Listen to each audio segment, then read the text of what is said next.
नमस्कार, मैं हूं रसिका पांडे और आप देख रहे हैं विस्तार न्यूज। वक्त हो चला दिन भर की तमाम बड़ी खबरों से आपको रूबरू कराने का, तो बुलेटिन की शुरुआत बड़ी खबर के साथ ही करेंगे। भोपाल में पीएम नरेंद्र मोदी ने रोड शो किया।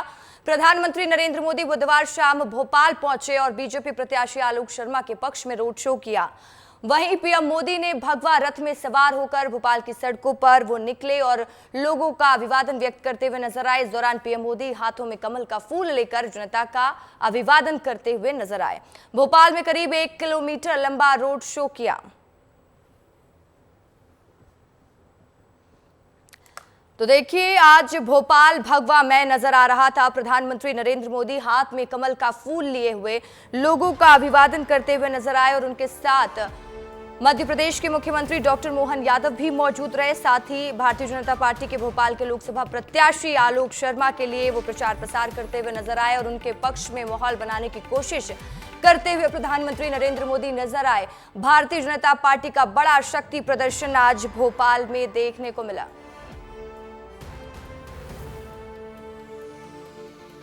तो तस्वीरें देखिए, लगातार भारतीय जनता पार्टी एक पर एक मास्टर स्ट्रोक का प्लान खेल रही है और प्रधानमंत्री नरेंद्र मोदी खुद ही चुनावी कमान संभाले बैठे हैं।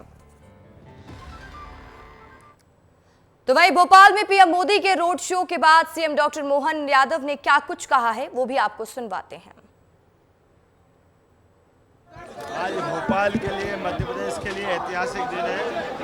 जिस प्रेम और आत्मीयता के साथ पूरे प्रदेश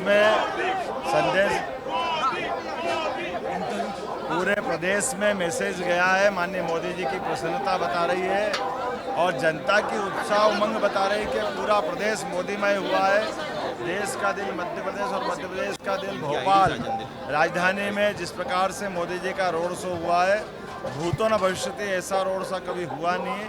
मेरी अपनी ओर से यशस्वी प्रधानमंत्री को मध्य प्रदेश सरकार की ओर से बधाई। प्रधानमंत्री नरेंद्र मोदी ने बुधवार को बुंदेलखंड के सागर में चुनावी सभा को संबोधित किया। इस दौरान उन्होंने कहा कि कांग्रेस दलित और ओबीसी विरोधी है। वहीं पीएम मोदी ने कहा कि विपक्षियों को मंदिर जाने वालों से दिक्कत है। अयोध्या में से लेकर संत रविदास मंदिर तक पीएम मोदी ने चुनावी सभा में विपक्ष पर क्या हमला किए, इस खास रिपोर्ट में विस्तार से देखिए। मोदी जी को जय श्री राम, मोदी जी को जय श्री राम, मोदी जी को जय श्री राम। सागर में पीएम मोदी को देखकर जय श्री राम के नारे लगना शुरू हो गए। खुद पीएम भी इस नजारे को देखकर इतने उत्साहित दिखे कि उन्होंने कहा कि वे लोगों के जोश को देखकर उनको ही बोलने देंगे। अरे उनको रोकिए मत, उनका इतना उत्साह है। आप लोग थक जाए, उसके बाद मुझे कहना, फिर मैं शुरू करूंगा। तेज गर्मी में मोदी को लेकर जोश सागर की उसी बड़तुमा में दिख रहा था, जहां उन्होंने पिछले साल रविदास मंदिर का भूमि पूजन किया था। इस दौरान पीएम जाति कांग्रेस के आरक्षण को लेकर जमकर हमलावर हुए। कांग्रेस ने बरसों पहले ही धर्म के आधार पर आरक्षण का खतरनाक संकल्प लिया था। वो साल दर साल अपने इस संकल्प को पूरा करने के लिए भांति भांति के हथकंडे अपना रहे हैं। देशवासियों की आंखों में धूल झोंक करके ये अपना खेल खेल रहे हैं। पीएम ने आरोप लगाया है कि कांग्रेस आपसे सब कुछ छीन लेगी। आपको चोट पहुंचाने के लिए कांग्रेस इतने पर ही नहीं रुक रही। कांग्रेस आपकी संपत्ति भी छीनना चाहती है। कांग्रेस एक्सरे कराने वाली, एक्सरे मालूम है ना, उनके नेता बोल रहे एक्सरे करेंगे और आपके लॉकर में क्या पड़ा है वो खोज के निकालेंगे। ये मोदी ने राहुल गांधी के 4 अप्रैल वाले बयान को लेकर कहा था। देश का एक्सरे कर देंगे, दूध का दूध, पानी का पानी हो जाएगा। पिछड़े वर्ग को, दलितों को, आदिवासियों को, गरीब जनरल कास्ट के लोगों को, माइनॉरिटीज को पता लग जाएगा कि इस देश में उनकी भागीदारी कितनी है। इसके बाद हम फाइनेंशियल और इंस्टीट्यूशनल सर्वे करेंगे, ये पता लगाएंगे हिंदू किसके हाथों में है, कौन से वर्ग के हाथ में है। कांग्रेस का मंत्र भी दिया, मोदी ने दिया।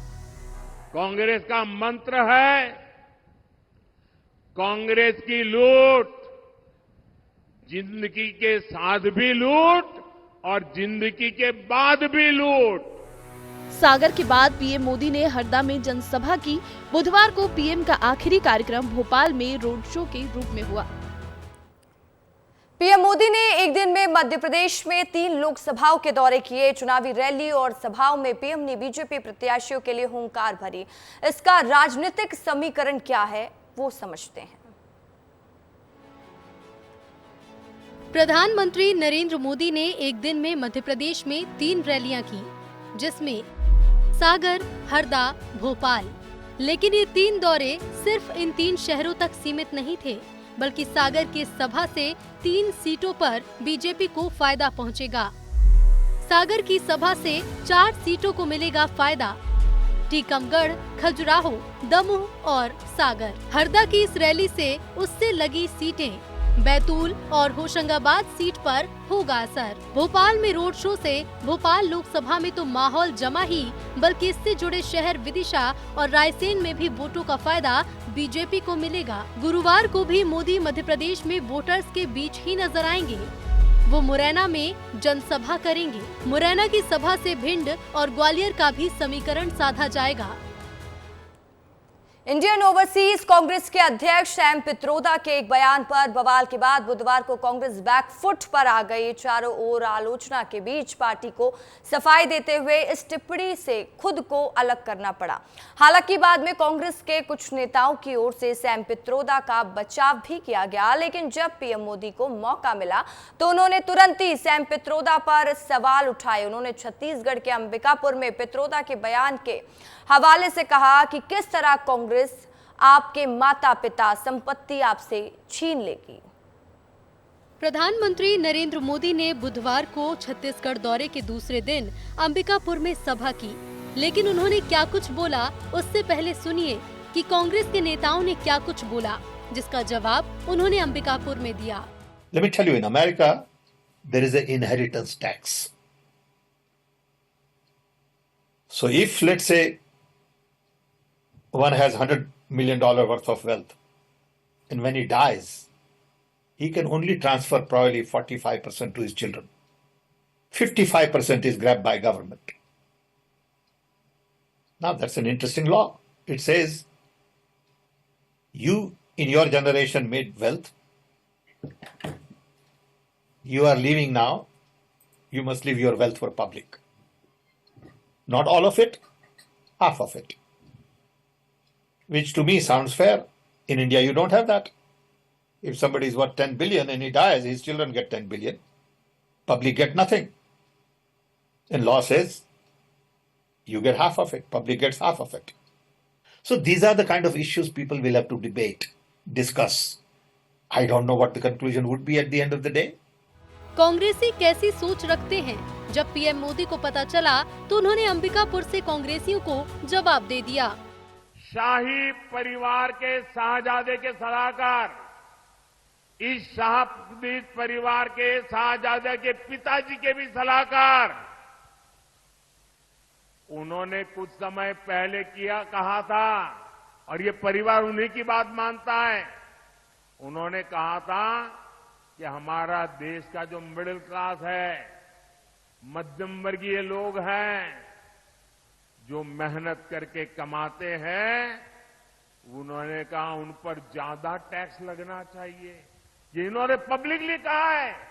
विपक्षियों को मोदी के हाजिर जवाब के बाद अंबिकापुर का राजनीतिक समीकरण भी जानिए। ये जिला सरगुजा लोकसभा के अंतर्गत आता है। सरगुजा एसटी के लिए आरक्षित है। सरगुजा में 8 विधानसभाएं आती हैं। छत्तीसगढ़ निर्माण के बाद से बीजेपी की हमेशा जीत हुई है। 2023 के विधानसभा चुनाव में भी सरगुजा लोकसभा की सभी सीट बीजेपी ने जीती। 2019 में बीजेपी की रेणुका सिंह जीती। जीत का अंतर 1,57,000 वोटों का था। छत्तीसगढ़ के दूसरे चरण के प्रचार प्रसार का आज आखिरी दिन था और तीसरे चरण के लिए प्रदेश में खासतौर पर बीजेपी और कांग्रेस ने अपनी कमर पूरी तरह से कस ली है। चुनाव प्रक्रिया के मद्देनजर वहीं उप मुख्य निर्वाचन पदाधिकारी विनय अग्रवाल ने प्रेस कॉन्फ्रेंस की, जहां अगले चरण के मतदान को लेकर कई मुद्दों से अवगत भी कराया गया। ऐसे में छत्तीसगढ़ के दूसरे और तीसरे चरण के उम्मीदवारों की सूची और पार्टियों की चुनाव तैयारी को लेकर दिखाते हैं ये खास रिपोर्ट। निर्वाचन आयोग ने दूसरे और तीसरे चरण के चुनाव की तैयारी पूरी कर ली है। छत्तीसगढ़ दूसरे चरण में राजनांदगांव, महासमुंद और कांकेर में चुनाव होना है, जिसको लेकर 41 प्रत्याशियों ने चुनावी रण में ताल ठोका है। आंकड़ों की बात करें तो राजनांदगांव में 15 प्रत्याशियों ने इस बार लोकसभा चुनाव में अपनी किस्मत आजमाई है, जिसमें 13 पुरुष और 2 महिलाएं शामिल है। महासमुंद में 17 प्रत्याशी चुनावी रण में अपना दावा ठोक रहे हैं, जिसमें 16 पुरुष और 1 महिला प्रत्याशी शामिल है। वहीं कांकेर की बात करें तो 9 प्रत्याशियों ने अपना नामांकन करवाया है। आपको बता दें, कांकेर सीट से किसी भी महिला प्रत्याशी ने अपना दावा लोकसभा चुनाव के लिए नहीं चला है। तीसरे चरण पर होने वाले 7 लोकसभा सीटों की बात करें तो रायपुर में 38, बिलासपुर में 37, दुर्ग में 25, सरगुजा में 10, रायगढ़ में 13, जांजगीर में 18 और कोरबा में 27 प्रत्याशी चुनाव मैदान में है। आपको बता दें, सबसे ज्यादा रायपुर लोकसभा सीट पर प्रत्याशियों ने अपना नामांकन दाखिल किया है। इस सीट से इस बार भाजपा की ओर से मंत्री और 8 बार के विधायक ब्रजमोहन अग्रवाल चुनावी मैदान में है। इसके अलावा कांग्रेस की तरफ से विकास उपाध्याय और बहुजन समाज पार्टी की टिकट पर ममता रानी साहू चुनावी मैदान में है। थर्ड फेज के 7 लोकसभा निर्वाचन क्षेत्रों में कुल 168 अभ्यर्थी निर्वाचन लड़ेंगे। इसमें 142 पुरुष हैं और महिलाओं की संख्या 26 है। थर्ड फेज के जो 58 असेंबली कॉन्स्टिट्यूएंसीज हैं, 7 लोकसभा निर्वाचन क्षेत्र में 58 विधानसभा क्षेत्र पड़ेंगे। इनकी जो मतदाता सूची है वो 19 अप्रैल 2024 को फ्रीज कर दी गई थी। छत्तीसगढ़ में आज से 3 लोकसभा सीट के लिए चुनावी शोर थम गया है। वहीं तीसरे चरण के लिए राजनेता चुनावी हुंकार भर रहे हैं। भाजपा ने प्रदेश की सभी 11 लोकसभा सीटें जीतने का टारगेट सेट किया है। भाजपा ने क्षेत्रवार जातीय समीकरण को ध्यान में रखते हुए नेताओं की सूची तैयार की और उन्हीं नेताओं को चुनावी सभाओं के लिए संबंधित क्षेत्र में भेजा जा रहा है। दूसरे चरण की 3 सीटों पर होने वाले मतदान के लिए भी मोदी, शाह, नड्डा के अलावा अन्य दिग्गज नेता मैदान में प्रचार कर चुके हैं। वहीं तीसरे चरण के लिए भी सूची तैयार कर ली गई है।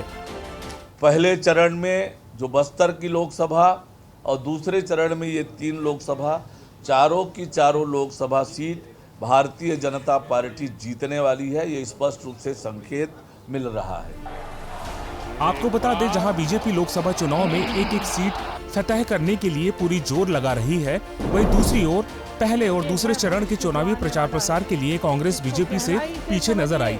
कांग्रेस की ओर से पहले चरण के लिए सिर्फ राहुल गांधी ने ही बस्तर में सभा की थी, जबकि दूसरे चरण के लिए प्रियंका गांधी ने राजनांदगांव लोकसभा सीट पर चुनाव प्रचार किया था।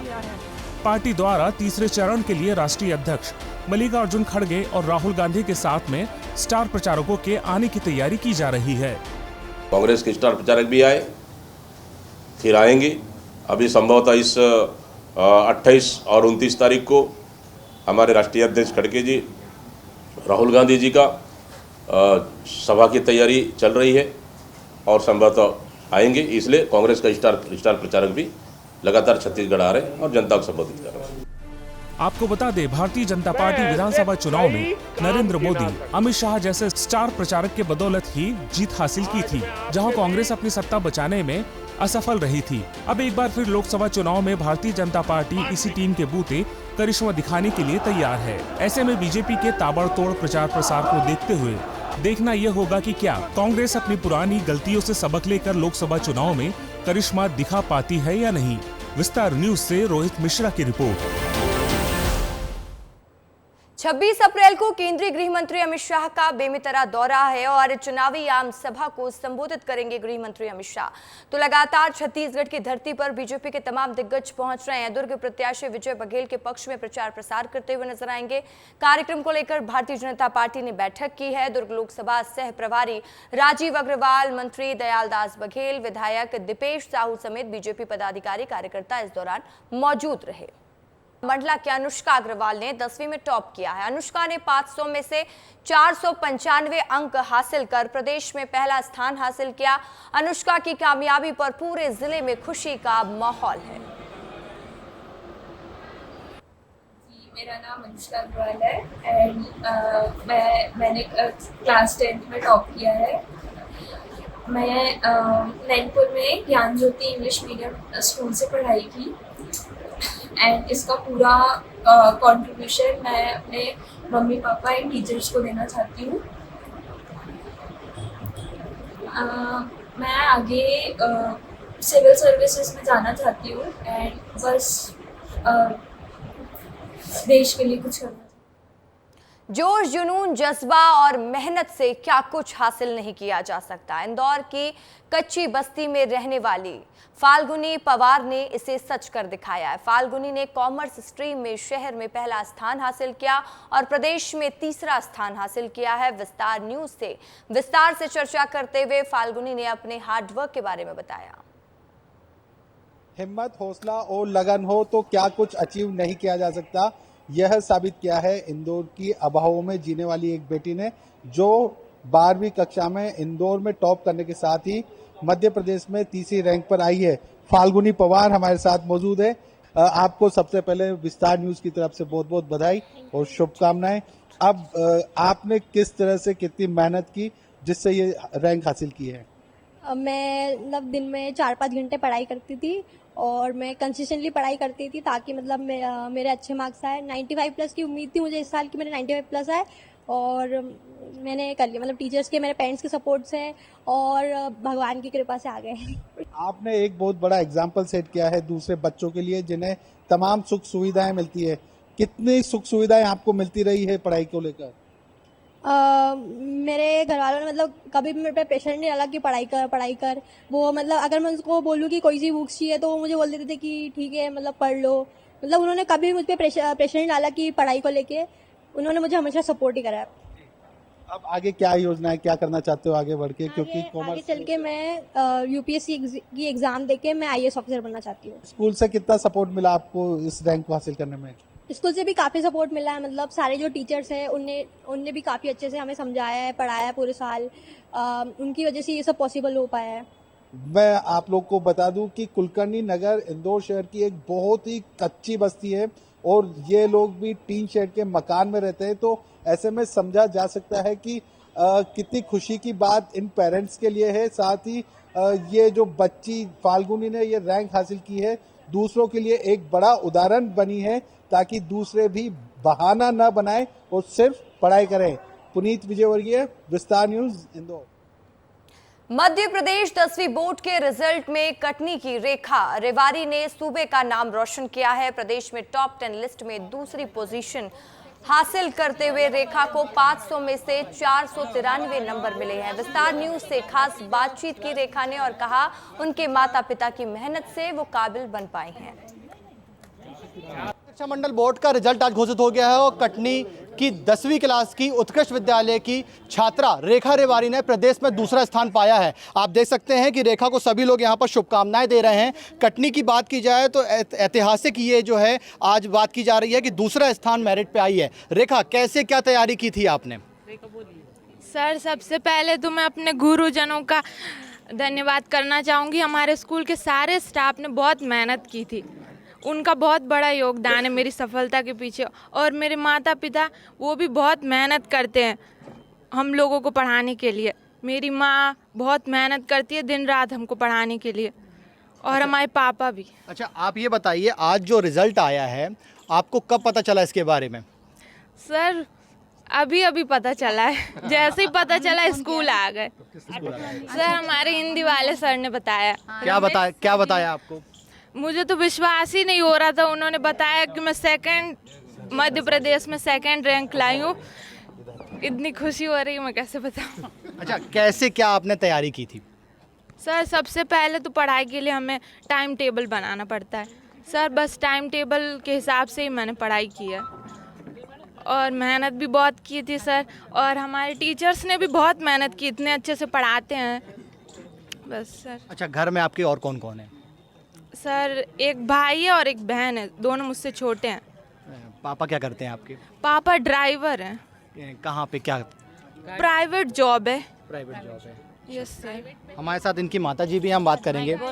कैसे क्या आपने बेटी की पढ़ाई में मदद हम की? लोग मेहनत कर किया भैया, दिन रात ये करते। हम आपको दिन झाड़ू पोछा बर्तन धो कर हम मेहनत कर जोड़ कर कैसे बच्चों को कैसे किया कैसे हम सही झूठ नहीं बोले। हम विद्या में वैसे भी हम कैसे कर रहे, हम लोग जो 2 रुपया दिया कहीं खाना बनाने हैं तो भी मैं खाना भी बना लेती हूँ। मेरे को कोई वैसे भी ऐसा नहीं है कि हम संकोच में पड़ रहे। क्या नाम लिखती हैं आप? मेरा नाम भूली। आप देख सकते हैं कि रेखा की माता जी थी जो बता रही हैं कि घरों में काम करके, और रेखा के जो पिताजी हैं वो ड्राइवरी करके यहाँ पर घर चलाते थे और इसी तरह उन्होंने बेटी को पढ़ाया और बेटी ने आज पूरे प्रदेश में कटनी का नाम रोशन किया है। यश खरे, विस्तार। और फिलहाल इस बुलेटिन में इतना ही। खबरों की लगातार अपडेट्स के लिए आप बने रहें विस्तार न्यूज के साथ। नमस्कार।